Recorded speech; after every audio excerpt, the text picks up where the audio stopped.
Hello friends, কেমন আছো সবাই? আশা করছি তোমরা সবাই ভালো আছো, কারণ অবশেষে স্বস্তির নিঃশ্বাস। এই যে চিরবিরে গরমটা ছিল সেখান থেকে আজকে সরে এসে একটু বেশ মেঘলা মেঘলা ওয়েদার, বৃষ্টি পড়ছে সারাদিন ঝমঝম করে, বেশ ভালোই লাগছে ওয়েদারটা। অ্যান্ড হানিস লাইফস্টাইল ব্লগে তোমাদের অনেক অনেক স্বাগত।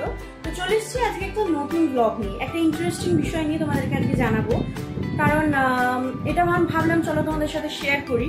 আজকে তোমার দাদাভাই একটা শখ, অনেকদিনকার ইচ্ছা বলতে পারো, তাই পূরণের পথে হাঁটছে, এখনো সম্পূর্ণ হয়নি, তাই আমি তোমাদের সঙ্গে আজকে সেটা শেয়ার করবো। ও গাছ লাগাতে ভীষণ ভালোবাসে, গাছের ফুল ফল ও ভীষণ ভালোবাসে, তাই ওর অনেকদিন থেকেই ইচ্ছা যে ঘরে আমরা পদ্ম ফুলের চাষ করব, এবং সেই পদ্ম ফুল ঘরে ফোটার পর ও আমাদের এখানে দুর্গা ঠাকুর আছে, তো আমাদের পাড়ার যে দুর্গা মা আছে তাকে ও অর্পণ করবে।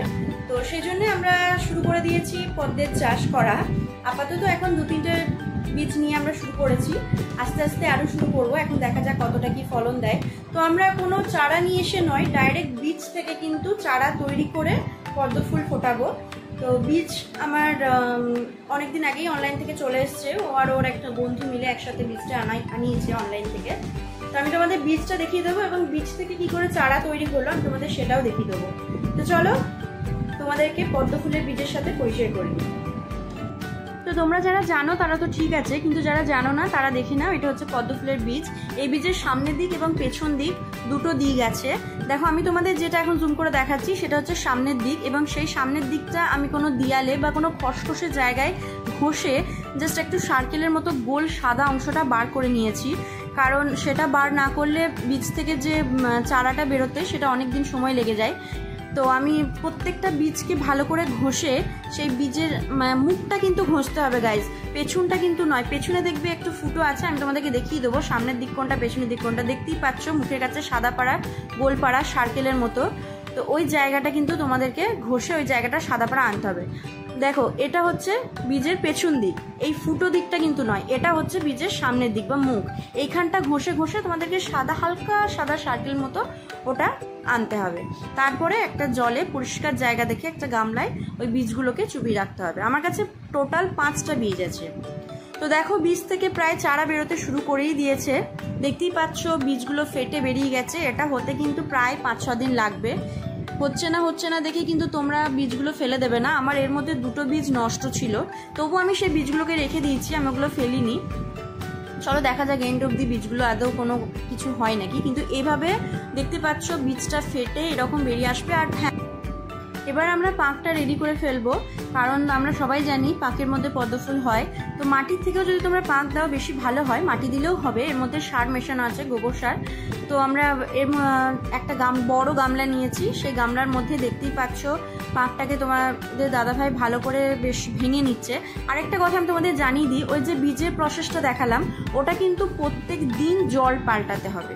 প্রত্যেক দিন ওই বীজের জলটা, ধরো আজকে বীজগুলো জলে চোবালে, কালকে কিন্তু আবার সে বীজগুলোকে আলতো হাতে তুলে জল পাল্টাতে হবে। দেখবে বীজগুলো ল্যাল ল্যাল করবে, ভীষণ আলতোভাবে সফটভাবে করবে, দেখবে নিশ্চয়ই হবে, কেন হবে না। আমাদের যখন হয়েছে তখন তোমাদেরও হবে। তো এইভাবে যত্ন নিতে হবে বীজগুলোর। এই প্রসেসটায় আসতে গেলে প্রায় 15-16 দিন কিন্তু লেগে যাবে, অনেক দিনই সময় লাগবে। তো আস্তে আস্তে যে চ্যাংগুলো আছে মাটি, সেগুলোকেও ভালোভাবে ভেঙে নিচ্ছে।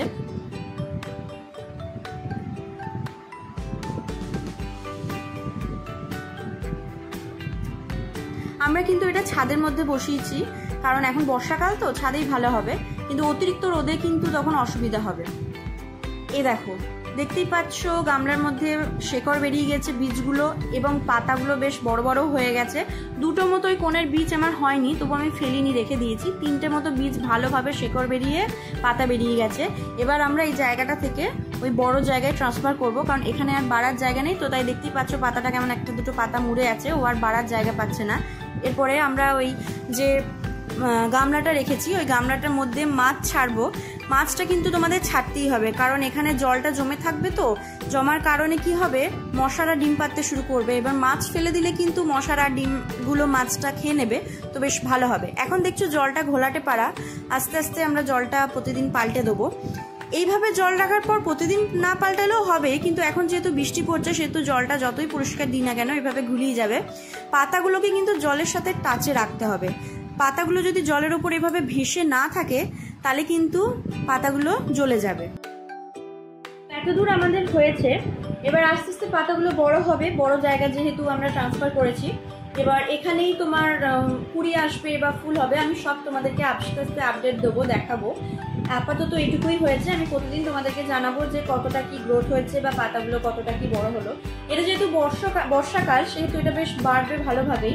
আরেকটা আমি জিনিস তোমাদের বলে দিই, যেটা হচ্ছে ওই পাকটা প্রায় হাফের ওপর পাক লাগবে এবং তার একটু সামান্য 1 থেকে 2 ইঞ্চি মতো গর্ত করে বা আঙুল ভরে ওই জায়গায় কিন্তু ওই শেকড় দেওয়া ওই বীজগুলোকে পুঁতে দিতে হবে। ব্যাস তাহলেই হবে। দেখতে হবে পাতাগুলো যেন ওপরে ভাসে। আমি বারবার একটা কথা বলছি, দেখবে যেন পাতাগুলো ওপরে ভাসে, না হলে কিন্তু পাতাগুলো জ্বলে যাবে। আর অতিরিক্ত রোদ তাপেও কিন্তু রাখা যাবে না।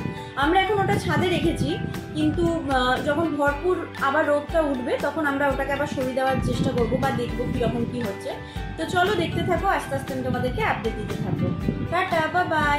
আমার চ্যানেলটি যদি ভালো লাগে অবশ্যই সাবস্ক্রাইব করবে এবং লাইক, কমেন্ট, শেয়ার করতে ভুলবে না।